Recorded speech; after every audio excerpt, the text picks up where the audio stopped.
በስመ አብ ወወልድ ወመንፈስ ቅዱስ አሐዱ አምላክ አሜን። ዓለማት በፍቅር ዝገዝእ ጥንቲ ዝነበረ አልፋ ዓለም ሕሊፉ ዝነብር ኦሜጋ መጀመርታን መወዳእታን ዘይብሉ ናይ አቦታትና አምላኽ ናይ ሰራዊት ጌታ ስለትኽንገር ዘይክእል ምሕረቱ ስለትኽንገር ዘይክእል ፍቅሩን ርህራሄኡን ክብርን ምስጋናን አምልኾን ውዳሴን ስግደትን ንዕኡ ንበይኒ ይግባእ። ንሱ ተጸዋዓሉ ካብኡ ዘይትፍለ ቅድስተ ቅዱሳን ንጽሕተ ንጹሃን አቁራሪተ መዓት ናይ ሓዲስ ኪዳን ኮርቤል ዝኾነት አዲና ቅድስት ድንግል ማርያም ነተአማናዊ ዝኾነ ምግቢ ህይወት ነተአማናዊ ዝኾነ መስተ ህይወት ስለዝሃበትናን ዝወለደትልናን ወዳ ጎይታናን መድኃኒናን ኢየሱስ ክርስቶስ ብዘኽበራን ብዘፍቀራን መጠን ክብርን ምስጋናን ንዓ ይኹንና። ኩሎም መላእክት ነቢያት ሐዋርያት ጻድቃን ሰማዕታት እግዚአብሔር አምላክ ብዝሃቦም ክብርን ማዕርግን ዝኸበሩን ዝተመስገኑን ይኹኑ። ዝኸበርኩም ህዝበ ክርስቲያን ከመይ ኣለኹም ከመይ ቀኒኹም? አሜን። ስምትሉሉን ህያውን ዝኾነ እግዚአብሔር አምላክና በአና ብድኹማት ባሮቱ ይኽበር ይመስገን። ናይ ሎሚ መዘራረቢ አርእስትና ኣብ መዝሙረ ዳዊት ምዕራፍ 119 ፍቅዲ 105 ዘሎ ኃይለ ቃል መሰረት ብምግባር ክንመሃር ኢና። እግዚአብሔር አምላክ መንፈስ ቅዱስ ትምህርትና ይግለጸልና። እቲ ኃይለ ቃል ከምዚ ይብል፣ ቃልካ ንእግረይ መብራህቲ መገደይ ድማ ብርሃን እዩ። ስለ ቃላቱ ስም እግዚአብሔር አምላክና ዝኸበረን ዝተመስገነን ይኹን።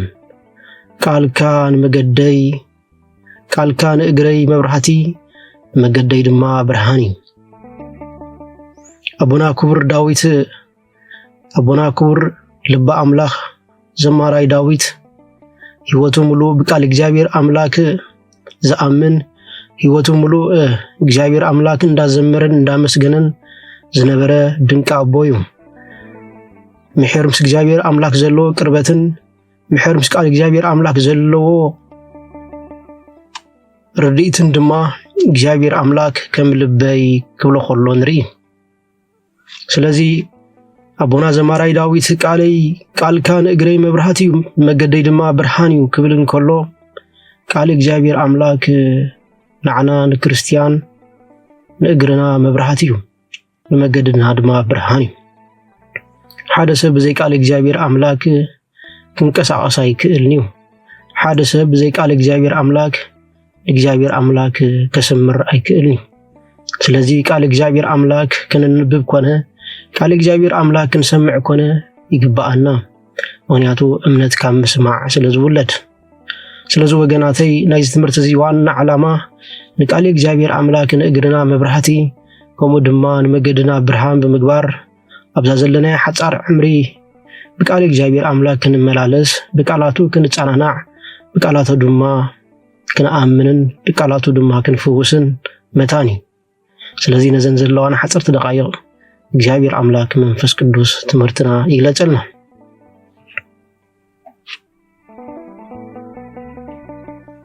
ኣብ ዕብራውያን ምዕራፍ 4 ፍቅዲ 12 ከም ዝብል ኃይለ ቃል ኣሎ። ቃል እግዚአብሔር አምላክ ህያውን ዝዓይን እዩ። ነፍስን መንፈስን መጋጣጥሞን አንጉዕን ክሳብ ዝፈላሊ ዝቆርጽ ካብ ክልተ ዝኣፉ ሰይፍ ዝበልሕ እዩ።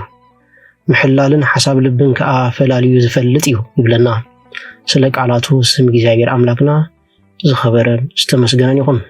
ቃል እግዚአብሔር አምላክ ህያውን ዝዓይን እዩ። ነፍስን መንፈስን መጋጣጥሞን አንጉዕን ክሳብ ዝፈል ድማ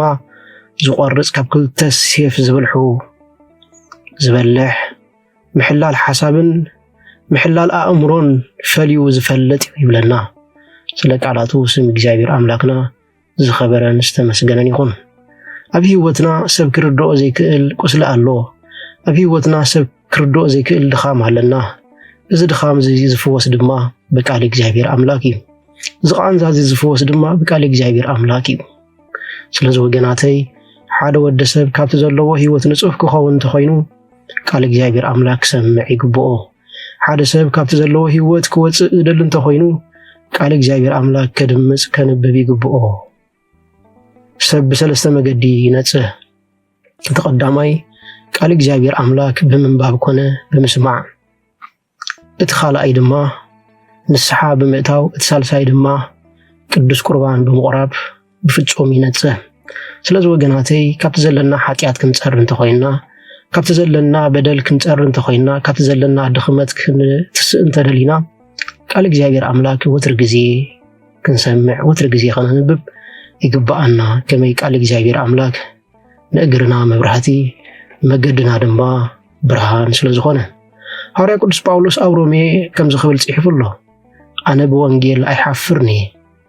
ኣነ ብቃል እግዚአብሔር አምላክ ኣይሓፍርኒ ቀዳማይ ንአይሁዳውያን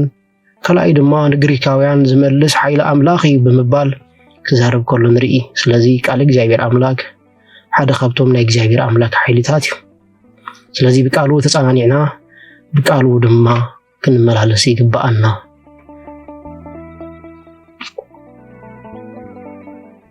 ልብና ክስበርን ከሎ ቃል አምላክ ግን ይጽግነና ቃል እግዚአብሔር አምላክ ንሕቡ ቁስልና ይፍውሶ ሓደ ሰባት ካብ ዘይምርዳእ ኣነ ሓጥእ እንዴ ቃል እግዚአብሔር አምላክ ከመይለ ክሰምዕ መጽሐፍ ቅዱስ ከመይለ ክግንጽል ብምባል ካብ ቃል እግዚአብሔር አምላክ ካብ ምስማዕ ካብ ቃል እግዚአብሔር አምላክ ካብ ምድማጽን ምንባብን ዝኽልከሉ ወገናትና ኣለዉ እዚ ግን ጉባእ ኣይኮነን ቃል እግዚአብሔር አምላክ ዝፈርድ ቃል ኣይኮነን ቃል እግዚአብሔር አምላክ ናቱ ዕላማ ናቱ ሕመረት ሰባት ከውድቀቶም መታን ክትንሲ ኣብ ቃል እግዚአብሔር አምላክ ብዙሕ ነገር ተጻሕፈሎ ጽድቅሎ ውድቀት ኣሎ እዚ ድማ ንዓይና ኣኻትኩምን ንሆነ ትምህርትናን ንተግሳጽናን እዩ ዝተጻሕፈ ካብ ውድቀት ቅዱሳን ውድቀት ከም ዘሎ ክንመሃር ካብ ምትንሳእ ወካብ ቅዱስና ቅዱሳን ድማ ቅዱስና ክንገብር መታን መጽሐፍ ቅዱስ ይመረና ቃል አምላክ ዝኣቱ ሰብ ከኣቱ ኣብ ዘይክእልሉ ቦታ ወሰባት ክርዱን ኣብ ዘይክእልሉ ቦታ ኣትዩ ንኣንጉዕናን ጅማትናን ብምፍልላይ ነቲ ኣብ ውሽጥና ዘሎ ዝሰቀየና መንፈስ ብምፍልላይ ንሆ ህይወትን ድሕነትን ሕውየትን ዝህብ ቃል አምላክ እዩ ስለዚ ቃል እግዚአብሔር አምላክ ወትር ጊዜ ከነደምጽ ይግባአና ቃል አምላክ ንጸልማት ኣይፈርድን ወይ ንጸልማት ህይወትካ ኣይፈርዶን እንታይ ደኣ ናብ ብርሃን ክትመጽእ ኩሉ ጊዜ ይተባብዓካ ናብ ብርሃን ክትቀርብ ኩሉ ጊዜ ይመኽረካ ቅዱስ ይስሐቅ ሂራዊ ከምዚ ይብለና ቃል እግዚአብሔር ክበር ከሎ ንምኽሳስ ዘይኮነስ ንምፍዋስ ይብለና ስለዚ ቃል አምላክ ኩሉ ጊዜ ኣብ ዝዝረበሉ ጊዜ ንኽፍውሰና ዳ እምበር ንሆን ክፈርደና ኣይኮነን ሓደ ሰባት ብፍላይ ኣብዚ ጊዜ እዚ ንሆ ኣብዚ ምዕራባዊ ዓለም ቃል እግዚአብሔር አምላክ ኣብ ዝዝረበሉ ጊዜ ብቐጥታ እዚ ቃል ዝነዓይ ዝተዘርበ ብምባል ምስ ሰበኽቲ ክበኣሱ ወምስ መምሃራን ክበኣሱን ምስ መምሃራን ቂምታ ክሕዙን ይረኣዩ ኣለዉ ነገር ግን እሱ ኣይኮነን ቃል እግዚአብሔር አምላክ ኩሉ ጊዜ ናባና ዝመጽእ መታን ክፍውሰና ዳ እምበር ክኸሰና ኣይኮነን መታን ካብ ውድቀትና ከልዕለና ዳ እምበር ክኹንነና ኣይኮነን ስለዚ ቃል እግዚአብሔር አምላክ ብእምነት ክንሰምዕ ይግባአና ቃል አምላክ ከምዚ ኢኻ ኢሉ ኣይፈርደካን እንታይ ደኣ ቃል እግዚአብሔር አምላክ ወለደይ ንዓ ይብለካ ቃል እግዚአብሔር አምላክ ንሆ ፈሽልካ ኢኻ ወዲእካ ኣይኮነን ዝብለካ እንታይ ደኣ ቃል እግዚአብሔር አምላክ ኣነ ኸልዕለካ እዩ ዝብለካ ቃል እግዚአብሔር አምላክ በይንኻ ኢኻ ኣይኮነን ዝብለካ እንታይ ደኣ ቃል እግዚአብሔር አምላክ ክሳብ መወዳእቲ ዓለም ኣነ ምሳኻ እዩ ዝብለካ ስለዚ ነዚ ምዃኑ ፈሊጥና ኩሉ ጊዜ ቃል እግዚአብሔር አምላክ ንሆን እግርና መብራህትን መገድና ድማ ብርሃን ክንገብሮ ይግባአና ናይ መብዛሕትنا ህይወት ጸልሚት ዘሎ ቃል እግዚአብሔር ስለዘይንሰምዕ ቃል እግዚአብሔር ስለዘይንድምጽ ካብ ቃል እግዚአብሔር አምላክ ንላዕሊ ኣብ ፖለቲካን ንሆ ኣብ ዓዳውነትን ንሆ ኣብ ዝተፈላለዩ ስጋዊ ስራሓትን ንሆ ተዘፍሲፍና እንነብር ሰባት ኣዝና ብዙሓት ኢና ግን ናብ ቃል አምላክ እንመለስ ስለዚ ቃል አምላክ ንዝቕጽል ስጉምትኻ ብርሃን እዩ ህይወት ልዕሊ ዓቕምኻ ኣብ ዝኾነትሉ ጊዜ ናበይ ትኸይድ ኣለኻ እንታይ ተገብር ኣለኻ ስለምንታይ እዚ ትኸውን ኣለኻ ብምባል ይሓተካ እሞ ናብ ልቦናኻ ይመልሰካ ንእግርኻ ድማ መብራህቲ ይኾነካ ኩሉ ትኸዶ ዘበለ ዕንቅፋትካ ይገልሃልካ ኩሉ ትነብሮ ዘበለ ህይወት ትርጉም ይህበካ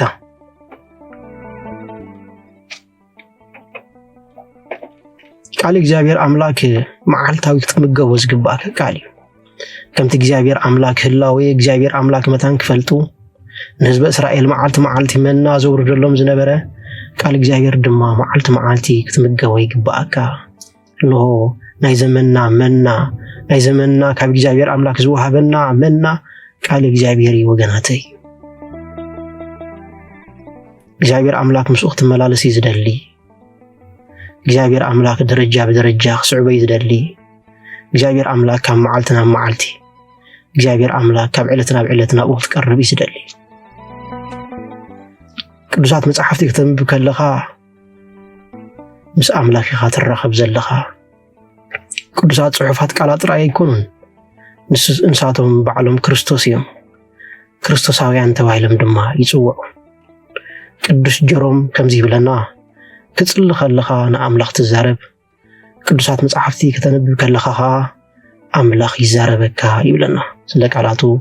ስም እግዚአብሔር አምላክና ዝኸበረን ዝተመስገነ ይኹን ወንጌል ኣብ ተኸፍተሉ ጊዜ ኩሉ ጊዜ ክርስቶስ ናባኻ ይኣቱ ክርስቶስ ኣብ ጎንኻ ኮፍ ኢሉ ይጸናንዓካ ክርስቶስ መንፈስካ ሕሹኽ ብምባል መንፈስካ ይሕድሶ ስለዚ ቃል እግዚአብሔር አምላክ ንምስማዕ ኣይትፍራህ ወቃል እግዚአብሔር አምላክ ኣይትፍራህ ብምባል ኩሉ ጊዜ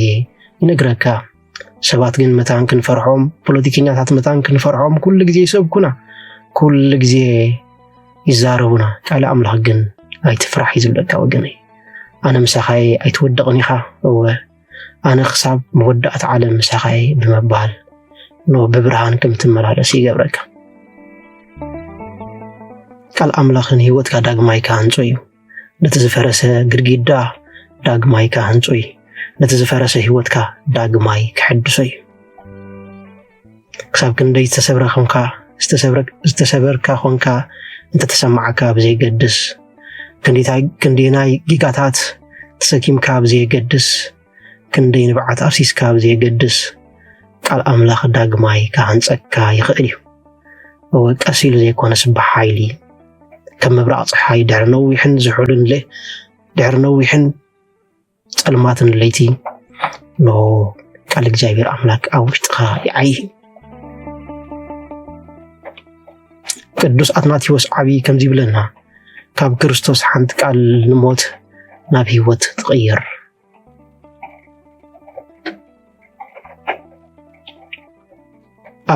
ካብ ክርስቶስ ሓንቲ ቃል ንሞት ናብ ህይወት ትቕየር ብሓንቲ ቃል ዝተጸዓንዑ ብሓንቲ ቃል ህይወቶም ዝረኸቡ ብሓንቲ ቃል ምስ እግዚአብሔር አምላክ ዝተሰማምዑ ኣዝዮም ብዙሓት እዮም ሓንቲ ቃል ንኣልዓዛር ኣተንሰቶ ሓንቲ ቃል ነቲ ወዲ ሓለቓ ሚእቲ ካብ ሞት ኣተንሶ ሓንቲ ቃል ነታ ዝመተት ጓል ኣተንስኣ ስለዚ ቃል እግዚአብሔር አምላክ ዕለት ዕለት ከተነብብ ይግባእካ ዕለት ዕለት ክትሰምዕ ይግባእካ ስለዚ ፍቕረይ ናብ ቃል አምላኽ ተመለስ ወላ ልብኻ እንተቆሰለ ናብ ቃሉ ኣድምጽ ወላ ህይወትካ እንተረስሐ ቃሉ ትደገፍ ወላ ድኹም ተኾንካ ብእምነቱ ናይ እግዚአብሔር አምላክ ሓይሊ ተወከል ምክንያቱ ቃሉ ንሓያላት ዘይኮነስ ንድኹማት ስለ ዘልዕል ቃሉ ንቅዱሳን ጥራይ ዘይኮነስ ንሓጣኣን ስለ ዘጽድቕ ቃሉ ንፍጹማን ጥራይ ዘይኮነስ ንዝተረስዑ ስለ ዝፈውስ